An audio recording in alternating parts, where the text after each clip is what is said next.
The Stars of Neverwhere. Who was going to save Samuel Lee? That was where he was in the current story. Things had grown so strange he honestly didn't know if he could take it anymore. The stack of library books piled on the floor wasn't helping. Neither was his favorite playlist. All he could do was return to the story inside his head. The one he'd been making up since he was 7.5, and the strange man had moved in next door. Samuel was 10 now. The man seriously creeped Samuel out. Samuel started crossing the street rather than cross in front of the cottage next door, certain the man would leap out and snatch him away one day. "Just don't pay attention to him, Samuel," his mother said. "He's just a sad, angry man, and it has nothing to do with you." She didn't know. The library books taught Samuel that parents were often oblivious to what was truly going on. Adults tended to see what was on the surface and miss the sideways places. The sideways places were the most important things, Samuel knew. They glimmered and beckoned and called. Things entered and did not return. Other things emerged, like the man.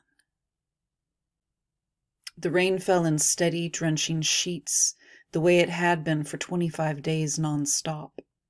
It grew a little lighter at times and whipped up wind and trees in the middle of the night, but mostly it was the same, straight down, a monochrome fall of wet.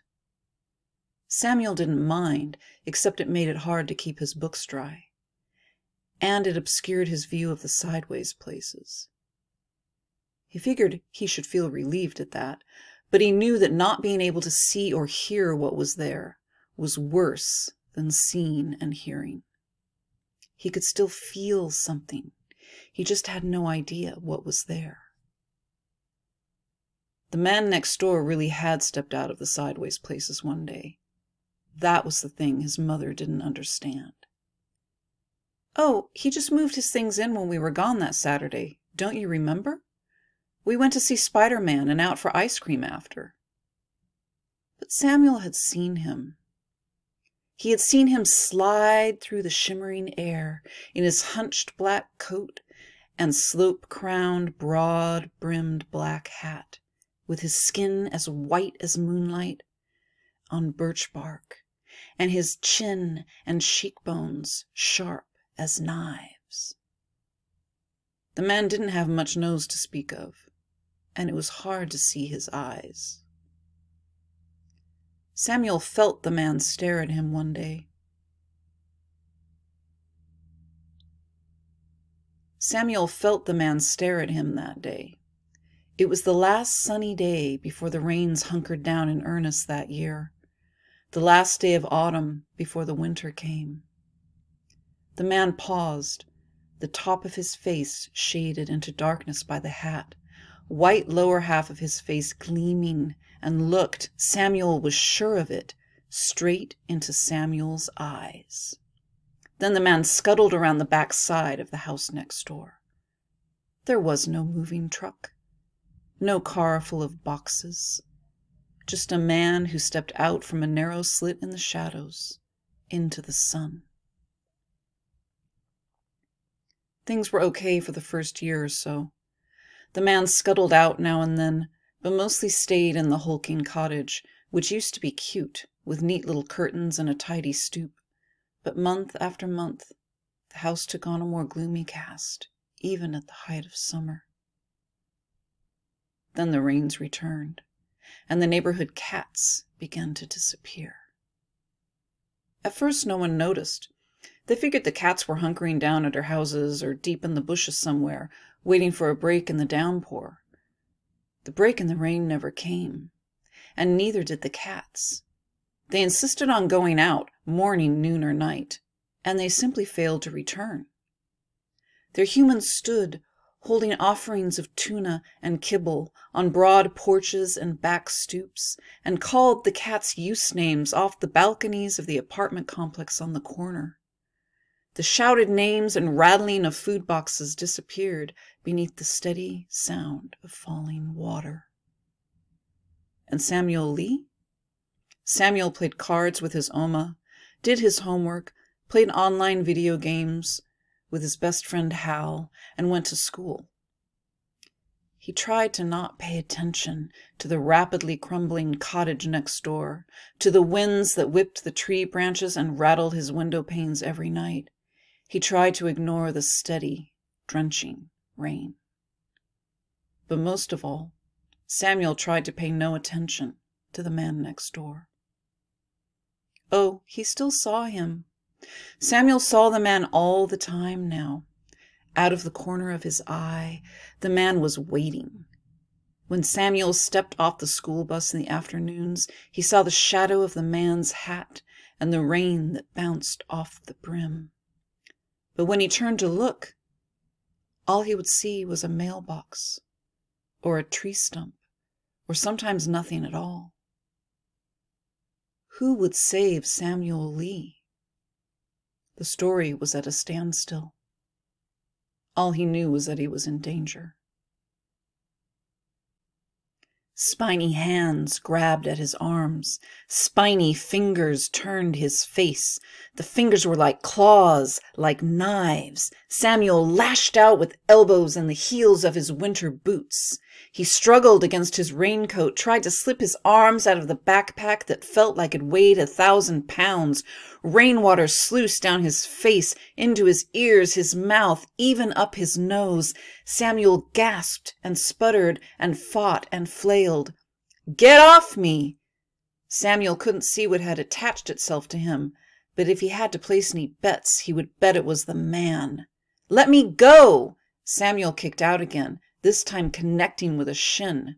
The spiny hands didn't lose their grip, not for 1 second. Samuel's mind raced, trying to remember what he learned from the 3 months of kids' judo his mother had forced him to take the year before. He went limp, and all the fight dropped from his body at once. Startled, the hands let go. Samuel ran. He ran all the way to the tan brick bulk of the library, where he was supposed to meet Hal and work on their history assignment. Dragging open the heavy wooden glass doors, he flung himself into the shadowed vestibule and stood panting, dripping water on the gray mat covering the marble floor. He peered through one of the panes of glass in the door, but all he could see were the bare maple branches waving in the wind, some cars, and the steady rain. Samuel swept the hood off his head, wiped his face, and entered the library. The library had been one of his favorite places since he was small. He loved the smell of books, the quiet murmuring of the librarians, the possibility that he just might find the answers he was looking for. He might even find out the answer to the question of who would save Samuel Lee. But he was starting to doubt that, especially now. The rows of metal shelving filled with plastic-wrapped spines of hardbacks made way to paperbacks and finally to the wooden study carrels. He could see the top of Hal's spiky blonde hair already bent over some books. Hal was as much of a nerd as Samuel was. Samuel quickened his pace until he was standing right next to Hal.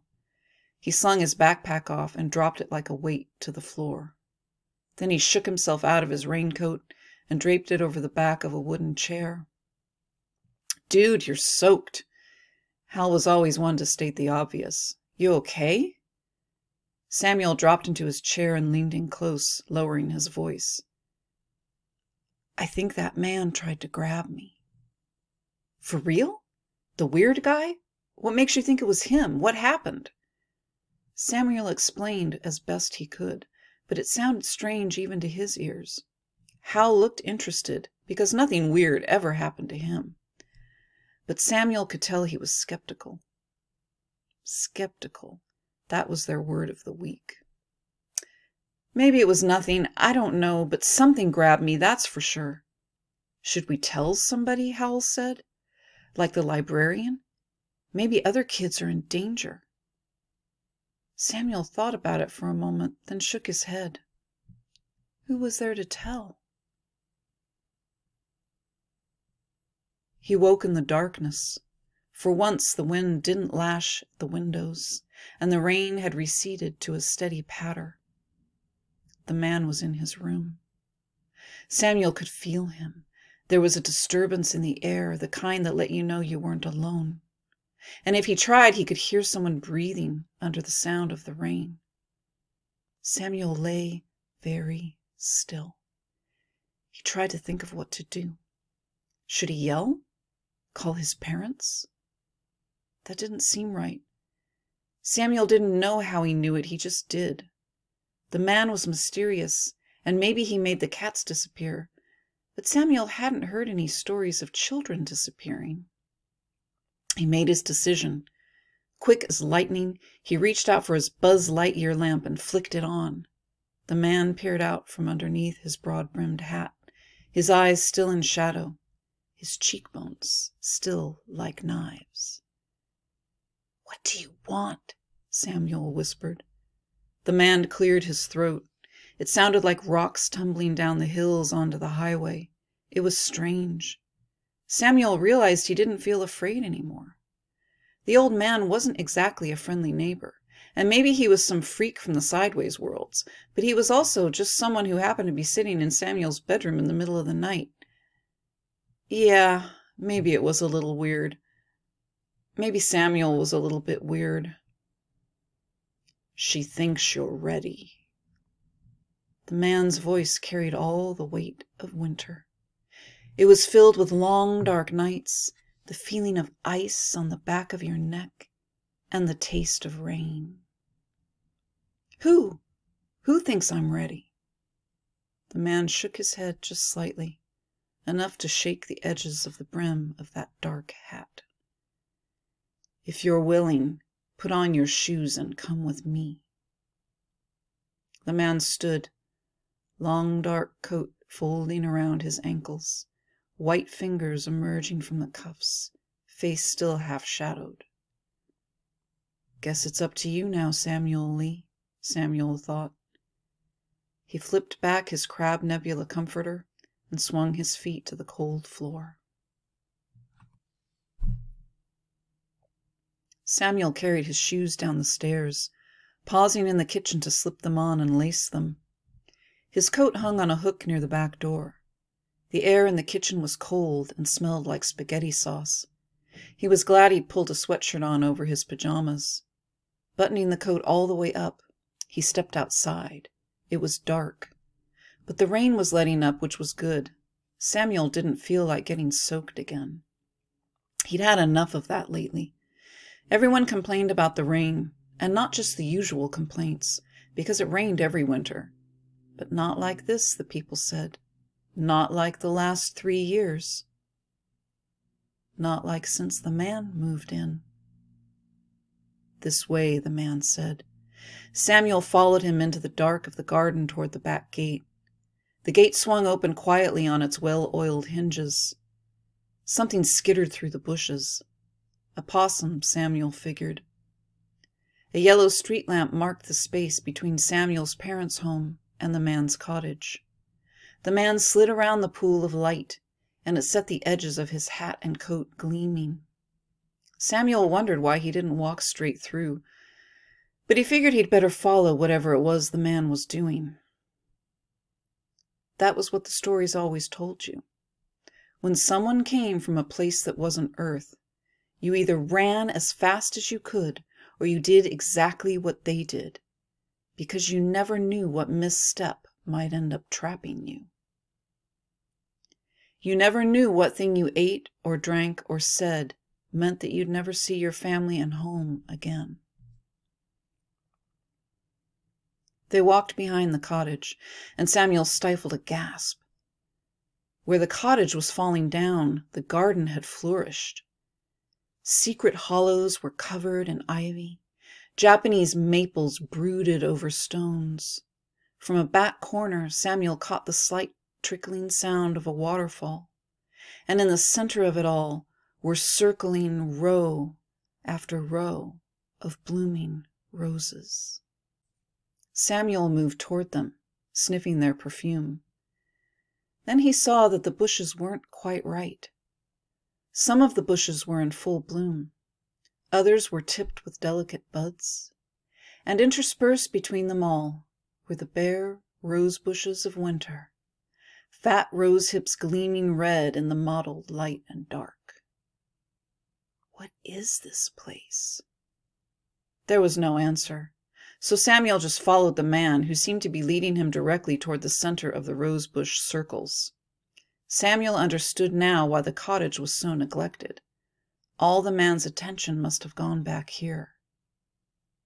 There was an opening between one bush filled with deep red roses and another of the winter bushes whose rose hips were bigger than any Samuel had ever seen.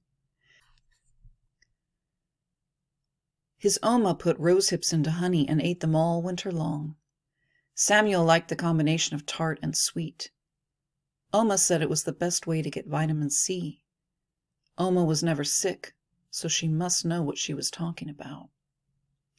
Where are you taking me? The man just flicked his spiny knife fingers forward. Samuel followed. And there she was. He could swear she hadn't been there seconds before, but she was there now. Surrounded by roses, hair pale as moonlight tumbled down her shoulders until it almost reached the ground. The ground that was covered with maple leaves, oak leaves, ginkgo leaves, and the petals of pink and yellow roses. The man bowed deeply, sweeping the broad-brimmed hat off his head for just a moment. Samuel could see he was bald, and then the man stood tall again, hat back on his head, face in shadow, leaving Samuel to stand and stare. Her face was all flat plains and hollows, her skin the color of the walnut dresser in his Oma's room. 3 birch trees shook their silvery leaves, their bark as pale as her hair, like the old man's skin. "Who are you?" Samuel asked the question, but he knew. He knew exactly who she was. And the man, he must be some sort of messenger or something. Kings and queens always had messengers, didn't they? She spoke. Her voice sounded the way Samuel imagined a glacier cracking would sound. "I am the Queen of Winter," she said, "and I have been waiting for you." It didn't explain the cats.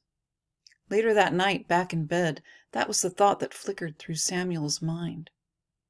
What happened to the cats? The hems of his pajamas were damp around his feet. He shivered beneath the Crab Nebula comforter and burrowed more deeply into his flannel pillow. Out of all the things he wondered, maybe that was a little strange. But Samuel wanted to know. He had a hard time falling asleep that night, but he finally did. She should have been terrifying, but she wasn't. Instead, Samuel found himself wishing that instead of a rose garden at night, they were sitting in front of the fireplace in his favorite rocking chair, the one so big he could sit cross-legged in it, a book propped on his lap. He would offer her the special hot chocolate his father made, the one with spices in it. She would like it, he was sure. Instead, he stood shivering in the winter garden, staring at the flat plains of her face, wondering why she called him there. "I need the ones who see what isn't there," she said. "We always watch for the ones who pay attention. You've been seeing us for years, haven't you?" Samuel froze in place, pinned like a beetle on a board. She was right. When he was 5, he tried to tell his mother about it. She ruffled his hair and complimented his imagination. "But I'm not—" She smiled and told him to draw a picture. So he did. He had notebooks filled with pictures that he would share only with Hal. Together they made up stories about the sideways worlds and the people who lived there. But he never thought to see one like this, standing directly in front of him with a voice like a glacier and hair like the moon. "I was never sure it was real," he said. "I mean, I only ever caught glimpses, you know?" She nodded gravely. That was by design. Samuel shuffled his feet a little. His toes were getting cold. He cleared his throat. "So, the man, he said—" that I was waiting for you. Yeah, follow me." Samuel didn't remember what happened after that. All he knew was that the man was carrying him up the stairs to his bedroom. The spiny white fingers helped him off with his boots and tucked him into bed, leaving Samuel awake with his thoughts. Night after night it happened. The man would wake him up, or sometimes Samuel would be reading and the man would come. Samuel had learned to dress more warmly for bed. Sometimes it was raining now, sometimes not. And then the snow came. The garden was white with it, hushed with it, except for the ring of roses. The ring of roses looked as it had before. And there she was, with her moonlight hair and her walnut face, arms crossed over her velvet-covered chest. "Are you ready this time?" Samuel knew exactly what she was talking about. He nodded. "I want to go," he said. And that was the truth. He did want to go. It had just taken him a while to work up to it. He finally figured out what had happened that first night. He had fainted. That was embarrassing, but oh well. The only thing that bugged him now about the situation was the fact that he hadn't told Hal. He just couldn't quite figure out how to talk to his best friend about it. Out of all the freaky stuff they had discussed, this was a little too freaky. But Hal would be pissed off that he had gone and not invited him along. Maybe next time, after reconnaissance. After Samuel had figured out exactly where this was leading.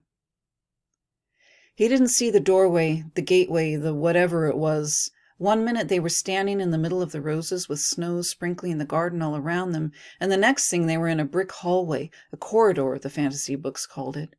Torchlight sputtered and flared, lighting up the stones.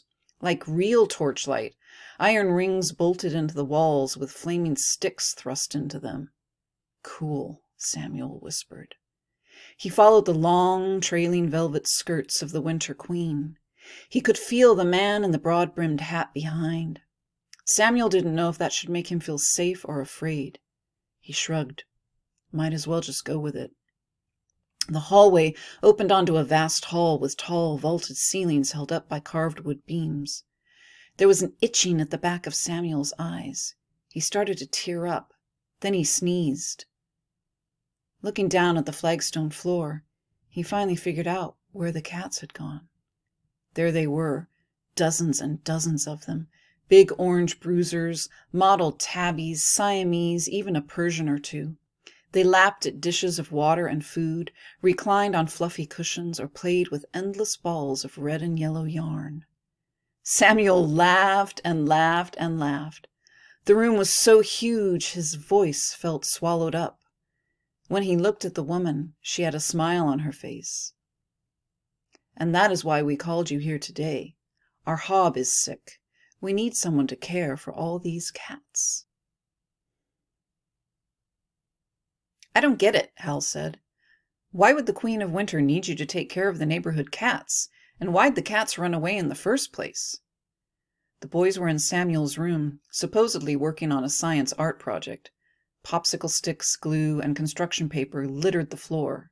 The room smelled like the hot chocolate Samuel's dad had delivered half an hour ago.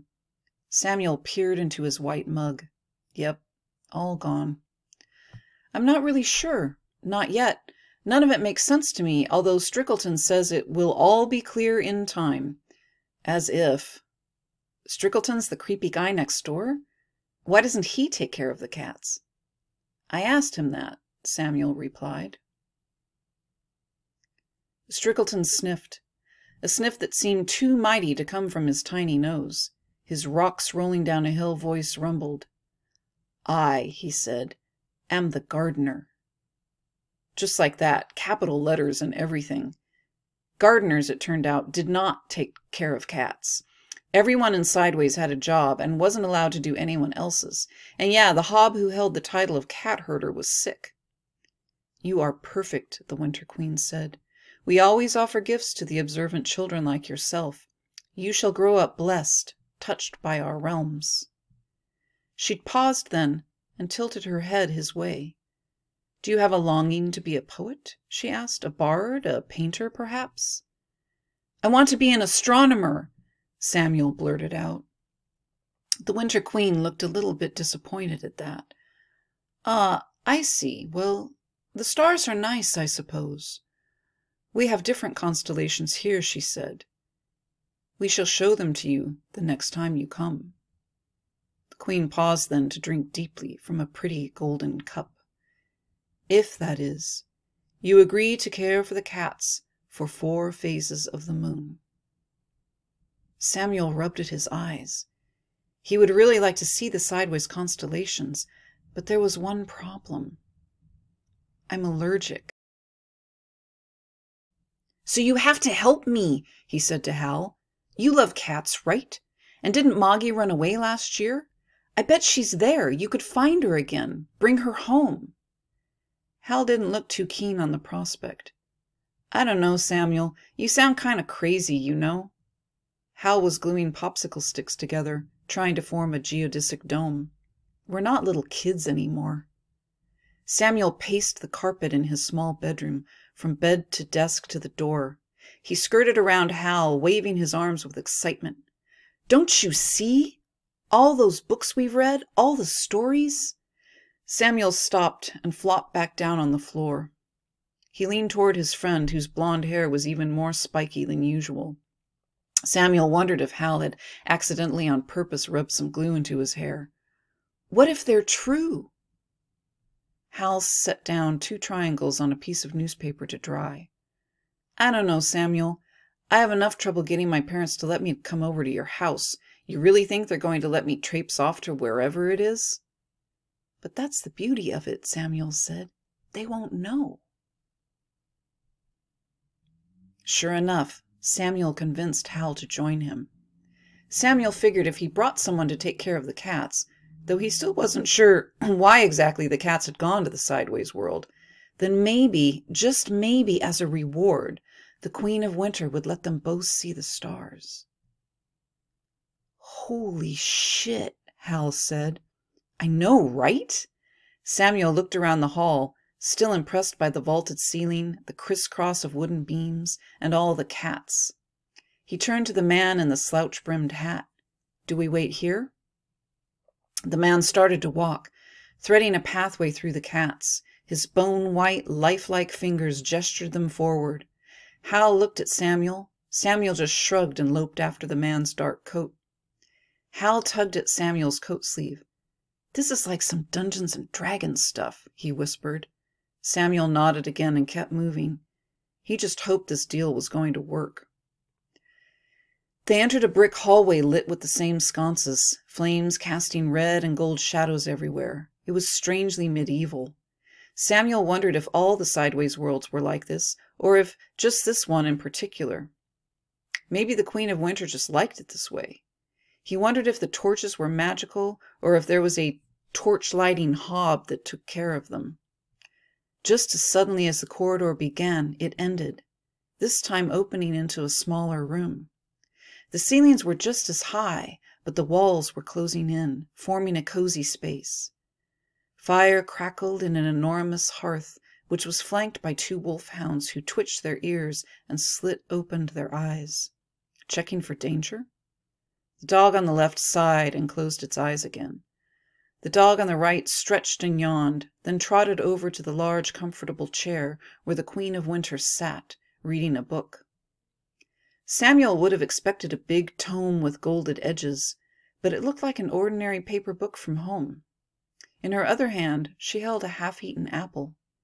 The dog sat at her feet and whined. She looked up. Ah, she said, I see you brought a friend to meet me.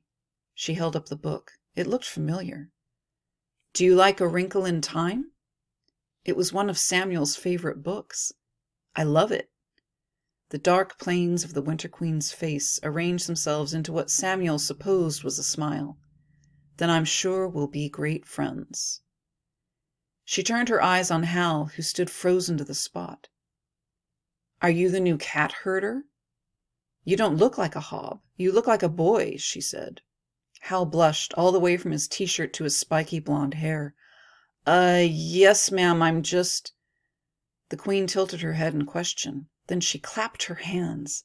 I know. You are a bard. I can see it all around you. You must also be a friend of the wind." Samuel's jaw dropped. He stared at his friend, who only grew redder in the face. Hal sketched a shallow bow, then straightened up again. "At your service, my queen." Wow, this sure was getting interesting, Samuel thought. "How delightful," the Winter Queen said. "An astronomer and a bard." She turned to the man in the hat. "Well done, Strickleton. But what are we to do with all these cats?" Strickleton moved forward just as Hal burst out, "I'll take care of them." Strickleton stopped in his tracks. "Well, well, well," the Queen said. "A bard and a cat herder combined. This is turning out better than I ever imagined. Would anyone care for some tea?" And so the adventure began. Every evening between homework and bed, for 4 cycles of the moon, Hal would whistle at Samuel's window, and off the boys would sneak to the Hollow of Roses in Strickleton's garden. Samuel was making a study of the constellations in the Sideways realm, while Hal brushed 5 cats a night in turn. The cat-herding hob did not return, so the boys continued. After 6 months, or 6 days, or 6 years of this, the Queen of Winter rewarded Samuel with the most clever and cunning telescope and astrolabe he'd ever seen. For Hal, she procured a lute. The cats, it turned out, liked the cream from the Sideways worlds better than the cream at home. Plus, there was always a soft cushion or a warm hearth to be had.